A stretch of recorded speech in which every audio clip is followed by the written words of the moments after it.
Let's get started with the 18th class. And here in 18th class we have these four topics. All those four topics are international relation topics of the month of April 2020. Only four topics, okay? None of the other topics were important for you.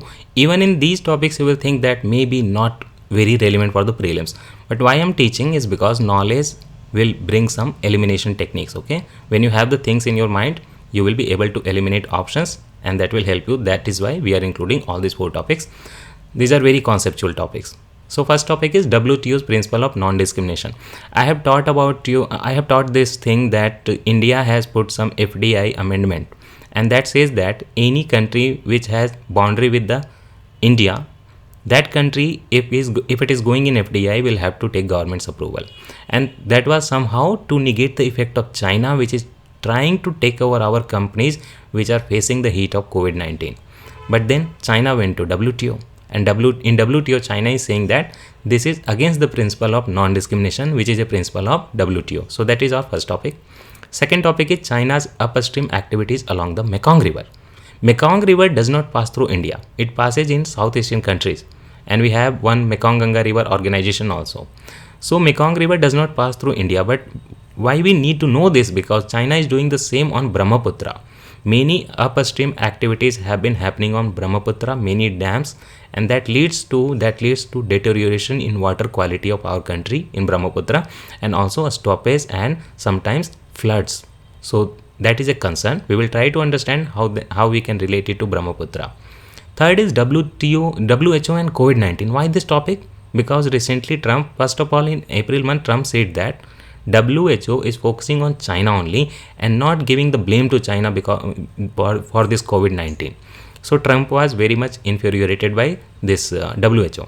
And recently this topic came in April, but now recently on July 7th, Trump has decided that they will be pulling out of WHO.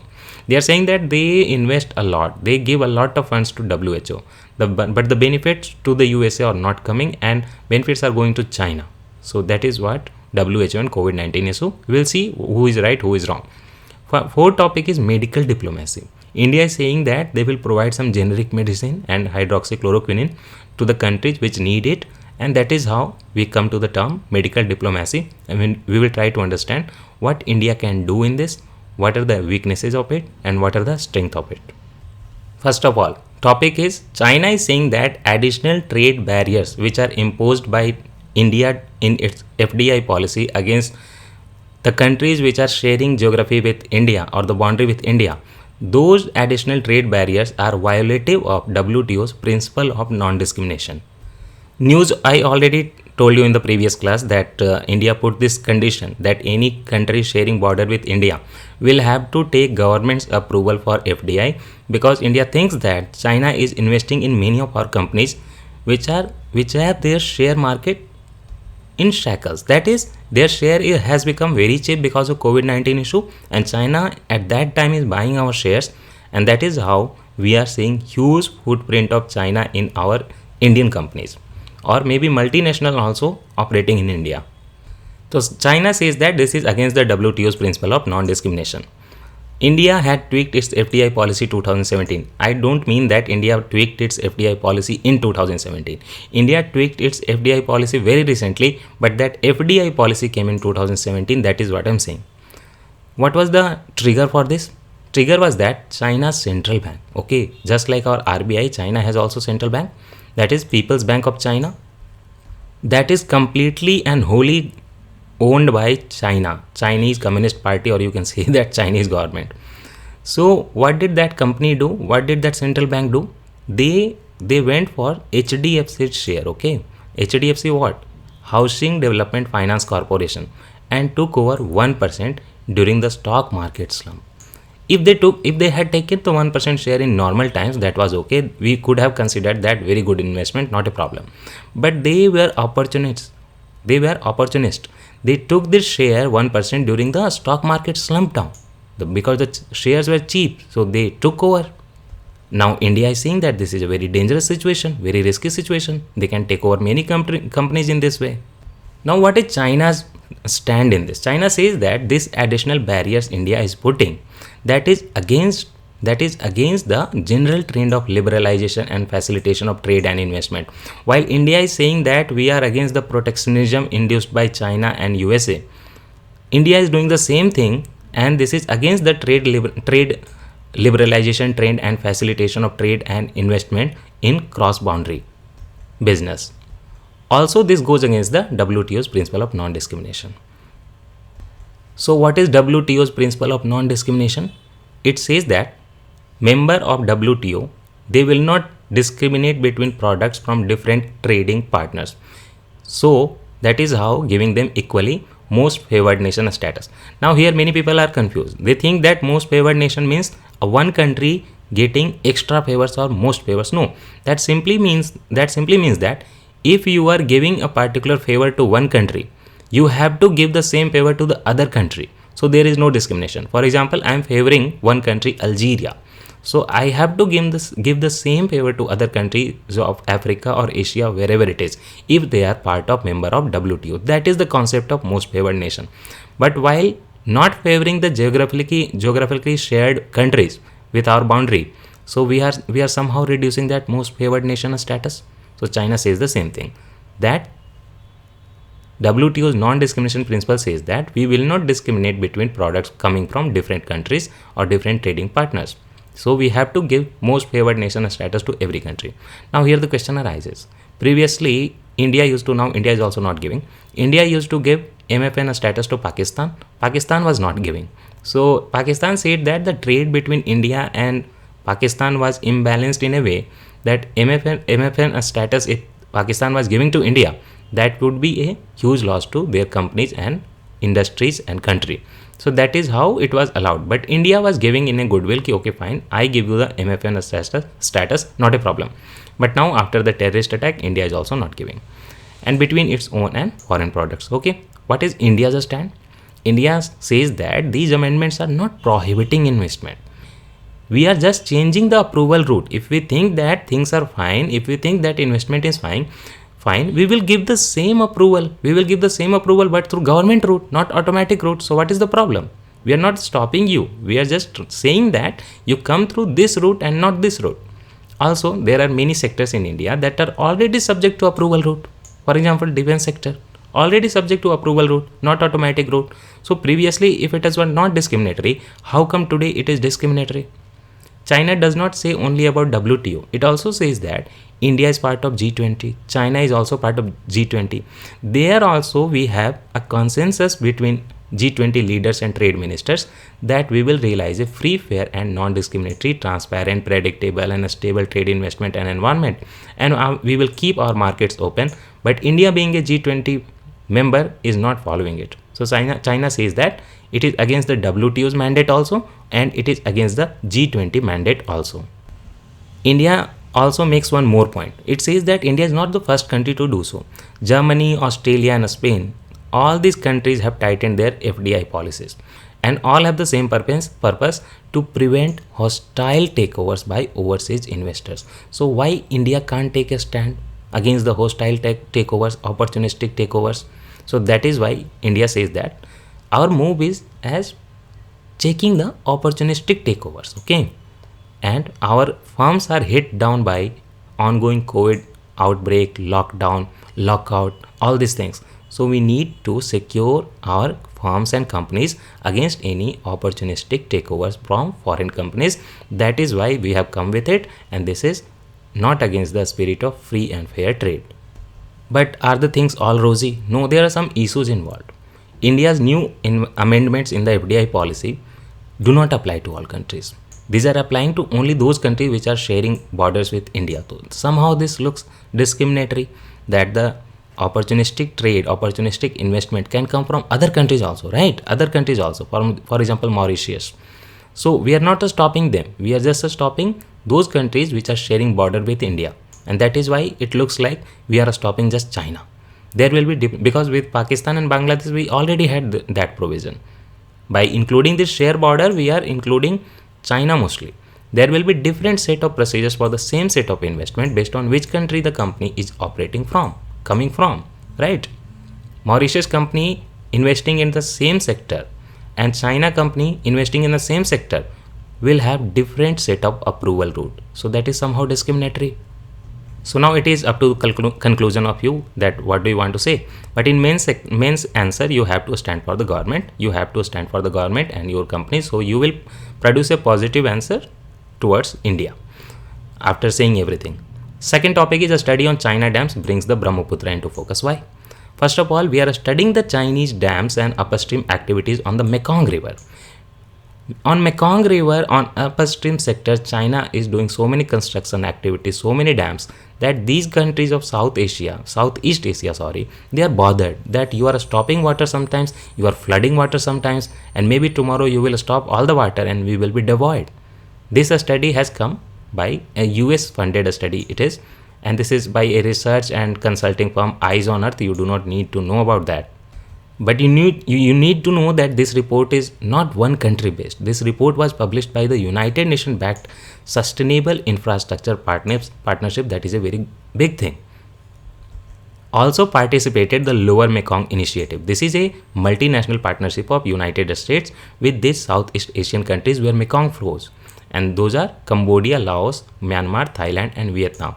Simply you can remember CLMVT. This is a good term, CLMVT. Cambodia, Laos, Myanmar, Vietnam and Thailand. So these countries are saying that after this study we have realized that there needs to be some fresh scrutiny. Otherwise these dam building exercises, they can divide millions of livelihoods from these Southeast Asian countries. Now let us see the map of Mekong River. See, from China it starts. It doesn't come into India. See, this is India's map. Mekong River doesn't cross India. From there it goes, see, a little bit of Myanmar, right? Then this Southeast Asian countries, Thailand, Laos, Vietnam, Cambodia, everything, and then merges into sea. But here is the problem. India has a very big river, Brahmaputra, coming from China. Brahmaputra comes like this from Arunachal Pradesh, goes into Bangladesh and then merges into Bay of Bengal. Here on the upstream you can see this location. Here China has created Zangmu hydropower station. For that they created a big dam.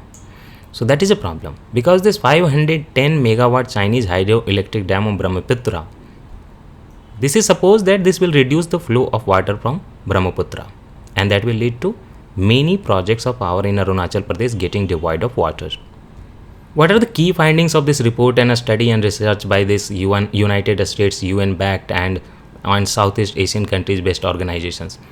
They are saying that China started building its first dam on the upper Mekong River in 1990s only, and currently China has built almost 11 dams along the river in the upstream. So are Chinese going to stop? No, they are building more dams because you have a conflict in South China Sea with these countries. So China plays the trick and bothers them upstream in the Mekong River. So these all are used for generating hydropower. That is a fine thing. But problem is that they hold back large amounts of water in the dam for creating electricity.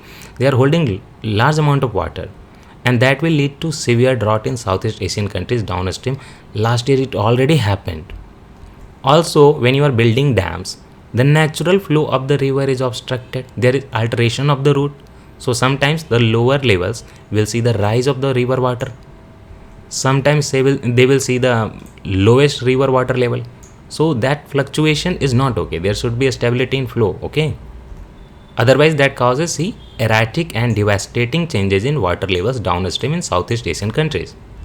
Rivers' ecological processes are also affected because of dam. Many organisms will be affected because of dams. Now the India's connection. Should India be worried? India is not connected with your Mekong River, right?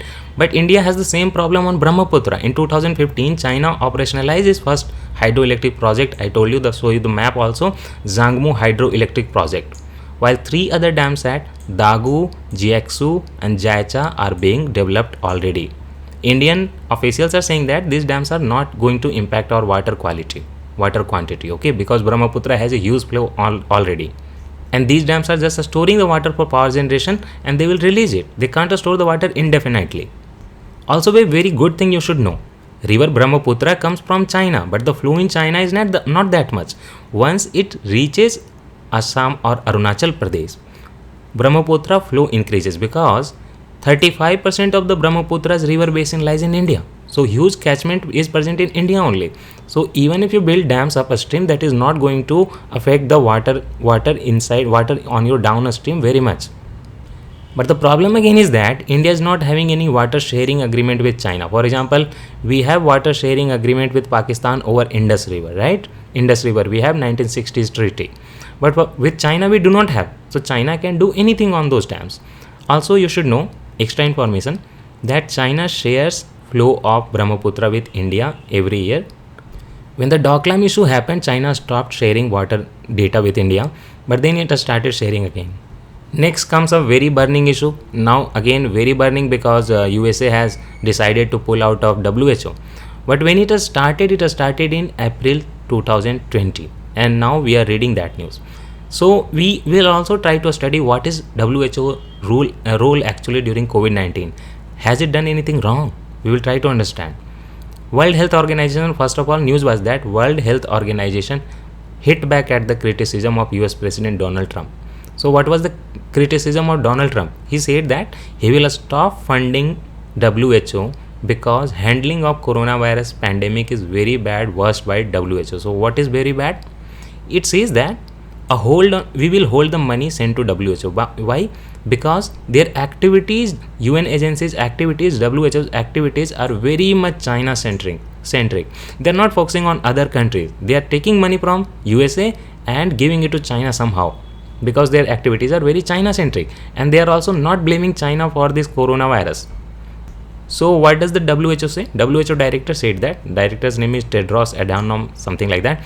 He said that please do not politicize this virus. They are saying that this is a pandemic, this is a disease, this is a calamity. So please do not politicize this virus. This virus does not belong to one country. This is a problem for global world. So let us try to understand the nature of WHO. What does it do? First of all, it was created aftermath of World War II. There were many problems of disease and injury and everything. So after World War II, bring some peace and bring some good health in global community, United Nations created this Geneva-based organization. Headquarters is in Geneva, okay? And today it has almost 7,000 workers spread over 150 offices worldwide, has no direct authority over member nation, okay? This is only a body of the nature of recommendation. Produces recommendation, creates plans, does investment, but direct authority it is not having. Like for example, United Nations Security Council has direct authority over many countries, but this body is not like that, created in the aftermath of World War II. So what does it do? This is like an international leader in public health. This alerts different countries and the world also that these are the threats. For example, tuberculosis. Okay, these are the threats. So you need to fight the disease, develop policy with the countries, and also tries to improve access to healthcare. That is why you could see many of our health plans have been created with the collaboration of WHO. This is a guide, this is a leader. And when a global pandemic is coming, for example, coronavirus, the COVID-19 pandemic, then what is the role of WHO? It will work as a central coordinating bodies, and it will collaborate the efforts by different countries. Even vaccine production, even vaccine making, it will collaborate. See, this research is going this human trial is going, animal trial is going. So this will coordinate all those activities by the world, whether it is containment, declaring emergencies, and making recommendation. And even for this lockdown in our country, WHO makes some recommendation, gives some proposals. So countries also share information so that WHO scientists and all are addressed with this outbreak. What is the data? The countries will share the information and WHO will guide them. See, I told you, during a severe health crisis in the world, having international dimension, this organization WHO will help in coordinating research worldwide. This time what it is doing? Drugs that can be used to treat COVID-19, the diseases caused by the coronavirus, and into a potential vaccine. Everything WHO has a role in as a coordinating body. And also, very important now, it issues alerts and assessments of emerging and growing health threats. So these designations like endemic, pandemic, epidemic, all these things will be done by WHO. On March 11, COVID-19 was declared as a pandemic by WHO, and some people said that there was a huge delay. It could have been declared before only, so that world could have been alerted better, but it was delay. But it is a blame. Let us see the blame is right or not. But on March 11, it happened that COVID-19 was declared a pandemic. But there is problem. WHO is a very good recommendatory body, influential body, leadership and everything coordinating body. But they do not have the enforcement authority. They cannot enforce in China that please do this, otherwise we will do something, take an action. They do not do that because they have budgetary and political pressures. The countries investing more in WHO have more saying. For example, United States and China only, and also some private funders also, Gates Foundation. See, they will decide the policy of WHO, what you can do, what you should do. Now the blame game. Blame game is that was WHO slow in alerting the world about COVID-19? First of all, it took till about middle of January for WHO to suggest human to human transmission of the virus. Some people are saying that till the middle of January you did not even say that coronavirus spreads through human to human transmission. And this thing, that delay, was somehow related to China's line. China was saying that no human to human transmission and everything, and WHO only after China agreed that yes, there is human to human transmission, only then in mid of January WHO says that yes, there is human to human transmission. So first of all, we have a doubt why you are towing the line of Chinese line, why you are listening to them. This was a disease. You could have seen that many people in your Wuhan province were affected by human to human transmission. On January 23, your Wuhan in China was put on lockdown condition. Then only the WHO director who has responded to Trump's allegations, he says that to the world, he says that there is an emergency in China, but the emergency is not for the world. But though the potential is there that this will become a global emergency of very large scale. So the mixed response, not a very clear response, not a very categorical response. Inside WHO also, experts were divided that whether or not there was a global emergency at that time as per reports, and it took until January 30 for them to conclude deliberations and declare a global emergency on January 30 only. So some of the allegations look good, okay, yeah, fine, it has done something. So now we need to understand the financial structure. USA is saying that it will pull out of WHO because it is investing a lot, giving a lot of money. So how much USA gives the money to WHO? First of all, you need to know that US is the WHO's largest contributor. The organization funding, WHO's funding, is of two types. One is assessments or member dues, and second is voluntary contributions. The total funds for 2020 to 2021, 2 years if you see, it was $957 million in assessment and $4.9 billion only, $4.9 billion in voluntary contributions. See, US assessed contributions in recent years have been around 107 million range, and all of those voluntary contributions also in the same range. In fact, US contribution is 100 to 119. Other countries and voluntary contributions 102 to 402 million range. So we cannot say that completely USA is funding it. But if you see the data of 2018 and 2019 biennium, US contributed 20% of the WHO's budget. So a huge amount of money USA is giving. That is why they are raising the questions.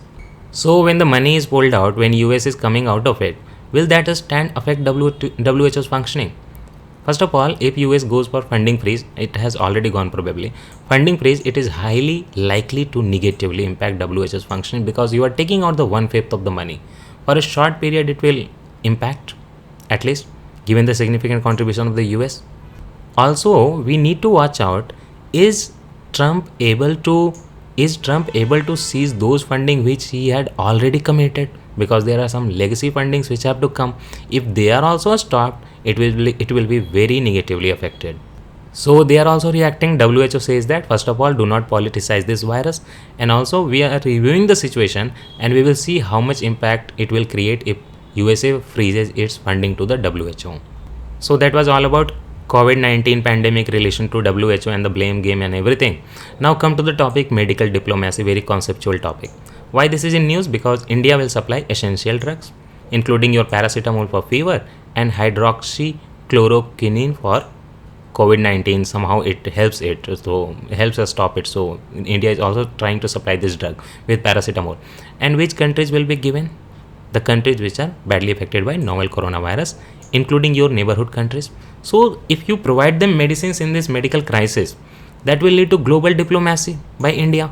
That is you can say that this is a opportunity in crisis. Help them, and then they will help you someday. We will be with you someday, because SARC and everything, Mekong Ganga and everything have India. So if you are giving them medicines, tomorrow they will help you.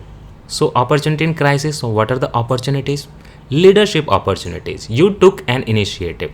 From the SARC region to G20, India has taken a lead in addressing the present crisis. In G20 also there was virtual meeting, SARC also there was virtual meeting, and we are trying to take a stand that we will take the leadership, we will provide you the generic cheap medicines. Digital governance and technology. These are opportunities. COVID-19 crisis has brought new needs for digital movement service and more demand for existing services. Economic challenge. Lockdown has huge economic challenge. Due to COVID-19, there is lockdown. This is the third shock that informal economy in India has faced after demonetization and GST. Both these restructuring activities obviously had very huge setback or shock, you can say. If not setback, it was shock at least for some time, right? So demonetization and GST, and now this COVID-19 crisis. Then lack of international leadership. Trump is not taking the leadership. Beijing is not taking the leadership. Russia is not taking the leadership. So very good thing, India is taking the leadership. In fact, in stopping the Chinese apps, India took a leadership position. And the USA newspapers are saying that Trump kept saying that China is taking our data and everything, privacy is compromised. But they did not do anything. They did not stop any app. But India banned many Chinese apps. So they are now reviewing TikTok and everything. Can we also do the same thing? So India has taken a leadership. Where the leadership there was void, India has taken a leadership stand. So there is no country that is looking at the pandemic as a common fight of mankind against the virus, but India is trying to take that stand. So there can be some way forward also. First of all, we need to boost medical diplomacy. We are starters, but we need to boost that. When the world is questioning the role played by China in exporting much needed protective gear and testing kits that some governments have reportedly found faulty, China is supplying protective gear, mask and testing kit and everything. But many countries are saying that these are faulty. Many European countries are saying that these are faulty. So India has offered not just supporting medical staff. India is offering a staff also, nurses also. Also an entire buffet of generic medicines is supported by India, being given by India, and Indian generic medicines are found to be genuine, and there have been no cases against Indian medicines. Medical training also India is trying to provide. Medical tourism India is developing. Also, way forward is promote multilateralism. That means we will not be the only country handling the situation. He is asking SARC nations, our PM Modi is asking SARC nations that all of us put some collaborative approach, and together we can fight COVID-19 situation. That is multilateralism. That is against the polarization that only India will take the lead or only USA will take the lead. India is in favor of multilateralism everywhere, be it WHO, be it your World Trade Organization, everywhere. Also, we need to shift toward digitization. Currently, you were reading hard copies. Now all of us need to go for the PDF and the digital copies. This is an opportunity in crisis. Now it is only natural to expect societal level behavioral change, because COVID-19, it is expected that it will take at least 6 months or 1 year to go. So we need to shift towards digitalized world and digitization.